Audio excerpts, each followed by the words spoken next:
What's going on, everybody? Welcome back to another episode of Jeremy's Point of View. Here in today's episode, I am doing a movie review for the new movie, Avatar: The Way of Water.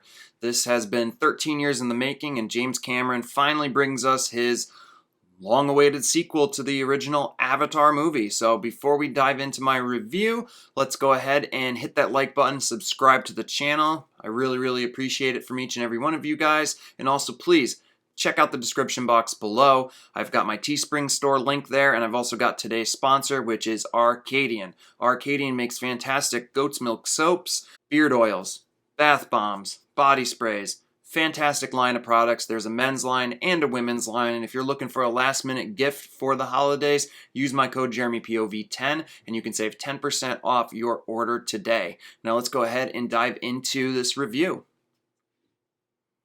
So, Avatar: The Way of Water. First off, I'm going to try to keep this as spoiler-free as possible, so if I seem like I'm not getting into too many details, it's because I want each and every one of you guys to go and experience this yourself. But on a technical level, on a visual level, this movie is absolutely stunning, and it is a movie that absolutely needs to be seen on the big screen.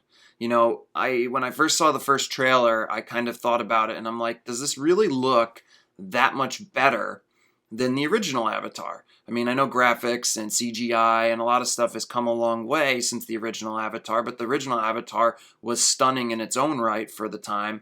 And this new movie, you know, when I first saw the trailers, I was a bit skeptical as to whether or not it was really going to live up to taking the next step, the next jump when it comes to, you know, being this impressive, technical, beautiful achievement.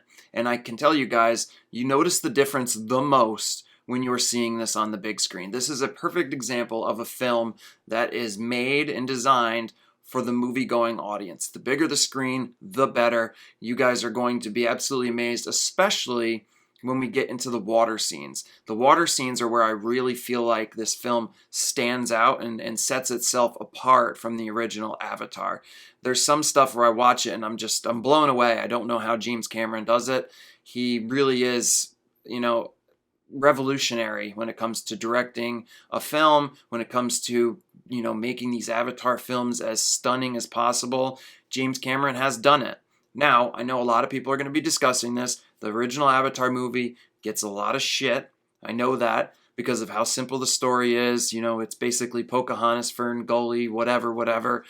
I get it. It's a simple story. The original one, my biggest gripe with the original one is not just the simple story, but I did find that a lot of the characters were one note. I didn't feel like we were getting enough investment in them on an emotional level. I didn't feel enough for all of the different characters. I felt like the movie was pretty to watch. I felt like the story was simple enough to follow. And, you know, it's always a movie, every time I've viewed it, I don't feel dissatisfied at the end, but I don't feel the connection emotionally that I want to feel with these characters. Every time I watch it, I want to feel more of a connection with them. I want to like them more. I want to feel for their struggle more and more, and I find that it's hard for me to completely, you know, invest myself in that. So when it comes to Avatar: The Way of Water, you know, we're getting a little bit of the same thing. I think it is a simple story, where the first one is a tale about protecting the forest. This movie is clearly a tale about protecting the ocean. James Cameron is somebody that has always been big on, you know, eco-friendly stuff. He's always been somebody that has placed money and time into protecting our environment, whether it be the ocean, whether it be the forests. That is something that he's very passionate about. So it's not surprising to see that that is a focal point in both of his Avatar films. And like I said, obviously where the first one is about the forests and protecting the forests, this one is more about the ocean. And I think that's where we get some of our best scenes, some of the best technological achievements that this film is able to bring forth. The story is simple. But that does not necessarily make it bad. A simple story, you know, I think people are confusing the fact that simple story means bad. That's not the case. There's plenty of films throughout history that are simple stories that we find to be, you know, absolute classics. I mean, a simple story doesn't necessarily have to mean it's going to be a terrible film. If you really think about it, Terminator 2 is a bit of a simple story overall, or even look at the original Terminator. Guy comes back from the past, and it's basically a hunt them down and kill the girl film to stop the future. Like, it's not really that overly complicated of a story, but it is well executed. And that's really where Avatar and Avatar 2 here, The Way of Water, it is well executed. James Cameron knows what he's doing. There's a reason why James Cameron is a legend. Now, I'm not going to say this movie is award-winning. I'm not going to say the script and the emotional impact and payoff is all there throughout. But I did find myself a bit more attached to some of these characters. I did find a little bit more, drive and an emotional connection from myself to wanting to see their story play out. This is a long film, but I do think that it flies by at a pretty brisk pace. And the last hour of this film, man, it is just complete balls to the wall. James Cameron just puts his foot on the gas pedal, and we are racing to the end. And that last hour is it's unbelievable. So, like I said, on a visual level, this movie it's a technological achievement. It is absolutely stunning. It deserves to be seen in theaters. And I do 100% think this is worth everybody's time to go and see, just for what a spectacle it is. Like I said, it's not some classic. This isn't, Aliens. Like, for me, James Cameron and Aliens, that's always going to be my favorite film of his. Terminator 2 is up there. Terminator, like, I'm more of a fan of, even True Lies. The Abyss, like, those are films that I truly love of James Cameron's. The Avatar films, I'm not as big on, but that doesn't make them bad films. I still think that this is a really solid film. I do think it is worth your time to be seen on the big screen, and on the big screen is really where you're going to see what technological achievements he's been able to do, what he's been able to bring to life. Whereas in the first film, we had a lot of human interaction and Jake Sully building his way into becoming a Na'vi, and we were back and forth with it.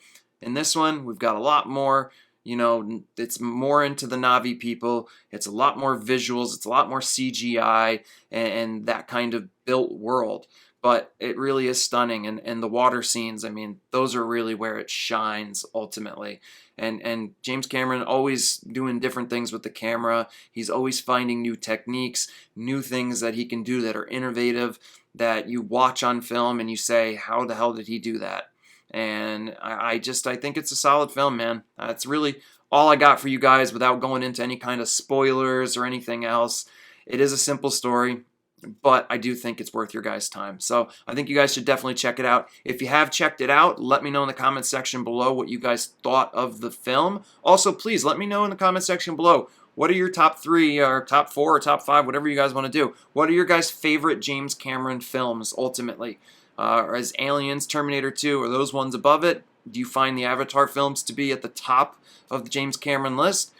Let me know. I'd love to get a discussion going. I'd love to hear what your guys' favorite James Cameron films are. So, once again, like, subscribe, and I will see you guys on the next episode of Jeremy's Point of View. Until next time, peace.